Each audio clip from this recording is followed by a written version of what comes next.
Hello বন্ধুরা, তোমরা যারা WBSSC গ্রুপ সি এবং গ্রুপ ডি পরীক্ষা দিয়েছিলে তাদের জন্য কিন্তু খুবই খুশির খবর। হ্যাঁ, এসএসসি গ্রুপ সি এবং গ্রুপ ডি রেজাল্ট প্রকাশিত হতে চলেছে খুব শীঘ্রই। স্বয়ং ডক্টর নারিওয়ালা স্যার অর্থাৎ এসএসসি চেয়ারম্যান ডক্টর নারিওয়ালা স্যার কিন্তু সাংবাদিক বৈঠকে বা প্রেস মিট করে কিন্তু তিনি বলেই দিয়েছেন যে রেজাল্ট কবে প্রকাশিত হতে চলেছে। তো আগে প্রেস মিটটা শুনে নাও, তারপরে আমরা পরের কথায় আসছি। তো চলো তিনি সাংবাদিক বৈঠকে কি বলেছেন আগে আমরা শুনে নিই। The recruitment process will be completed. আমরা Honorable Supreme Court their direction এ ওটা করা হচ্ছে as per orders from time to time. তো ওটা আমরা সব সময় as per the directions of the court আমরা এগোচ্ছি। এর মধ্যে আমরা একটা নতুন নির্দেশ পেয়েছি 7th অগস্টে আমাদের BCW ডিপার্টমেন্ট থেকে regarding the rosters that would be applicable. তো ওটা আমরা আমাদের যে অ্যাডভোকেট আছেন এবং টেকনিক্যাল আছেন ওদের আমরা ডাইরেকশন সিক করেছি, ক্লারিফিকেশন চাইছি এবং ওর জন্য আমাদের যে কাউন্সেলিং ছিল 14th আগস্ট থেকে as per rules and as per guidance of our technical team ওটা আমরা এগোবো।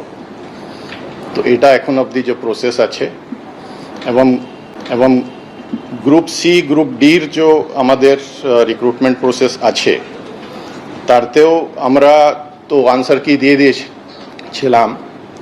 তো ওদের আবার আমরা চেষ্টা করছি কি বিফোর পূজাস ও আমরা ওদের যাতে রেজাল্ট বার করতে পারি এবং গ্রুপ সি গ্রুপ ডির যে আমাদের রিক্রুটমেন্ট প্রসেস আছে তারতেও আমরা তো আনসার কি দিয়ে দিয়েছিলাম।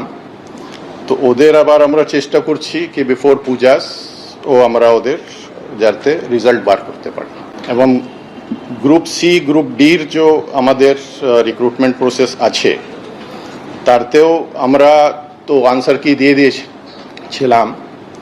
তো ওদের আবার আমরা চেষ্টা করছি কি বিফোর পূজাস ও আমরা ওদের যাতে রেজাল্ট বার করতে পারি। তো তোমরা বুঝতেই পারলে প্রেস মিট করে কিন্তু স্যার বলেই দিলেন যে WBSSC গ্রুপ সি ডির রেজাল্ট বিফোর পূজাস অর্থাৎ পূজার আগে কিন্তু প্রকাশ হতে চলেছে। তো পূজার আগে প্রকাশ হতে চলেছে WBSSC গ্রুপ সি এবং ডির রেজাল্ট। তোমরা ইতিমধ্যেই জেনে গেছো যে গত 7 তারিখে কমিশনের কাছে কিন্তু একটা চিঠি আসে অনগ্রসর কল্যাণ দপ্তরের তরফ থেকে। তো সেখানে কিন্তু কিছু ঝামেলা আছে যেটা কিন্তু বিভিন্ন ক্যাটাগরি অনুযায়ী লিস্ট বা র্যাঙ্কিং চলছে, সেটা কিন্তু প্রবলেম হচ্ছে, যার জন্য কিন্তু আপাতত স্থগিত করা হয়েছে একাদশ দ্বাদশের নিয়োগ প্রক্রিয়া। তোমরা অবশ্যই জেনে গেছো নোটিশ থেকে যে 5 তারিখে কিন্তু কমিশন 5 আগস্ট কমিশন কিন্তু একটা বিজ্ঞপ্তি জারি করেছিল যাতে একাদশ দ্বাদশদের কিন্তু নিয়োগ প্রক্রিয়া 14 তারিখ থেকে ভেরিফিকেশন হবে, 14 আগস্ট থেকে ভেরিফিকেশন হবে। 5 তারিখে কিন্তু ওনারা বলেছেন একটা নোটিশ জারি করেছিলেন। হঠাৎ 7 তারিখে একটা অনগ্রসর কল্যাণ দপ্তর থেকে একটা চিঠি যায়, সেখান থেকে কিন্তু 10 তারিখে একটা নোটিশ কমিশনেরা দেয় যে আপাতত স্থগিত করা হচ্ছে একাদশ দ্বাদশ।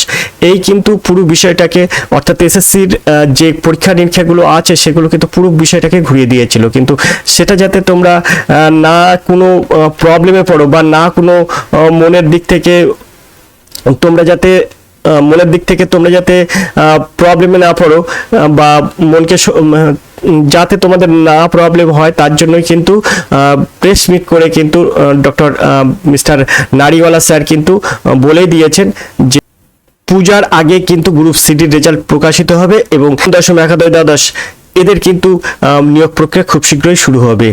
যদিও বর্তমানে যে একাদশ দ্বাদশের নিয়োগটা নিয়ে কিন্তু সুপ্রিম কোর্টে ওনারা আবেদন করবেন যে যাতে করে সুষ্ঠুভাবে একটু সময় দেওয়া হয়, কোনো রকমভাবে পরবর্তীতে যেন কোনো না প্রবলেমে পড়তে হয় কমিশনের। এই ছিল কিন্তু আজকের ছোট্ট ক্লাসটি ভালো লাগলে অবশ্যই ক্লাসটি লাইক করো।